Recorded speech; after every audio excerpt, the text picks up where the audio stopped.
You are looking at Julian's pronunciation guide, where we look at how to pronounce better some of the most mispronounced words in the world, like this other curious word. But how do you say what you're looking for today?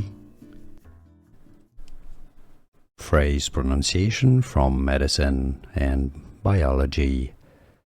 Let's break it down. It stands for, well, it's quite complicated. Inhibitors of the factor 10A, anti-XA, some may pronounce it also anti-XA, depending on British English, American English, anti-XA or anti-XA.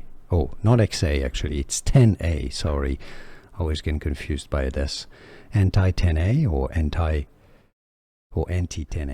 Here are more videos on how to pronounce more confusing words and names too many mispronounced. Like this video if you found it useful. I appreciate your support. I'll see you soon and thanks for watching.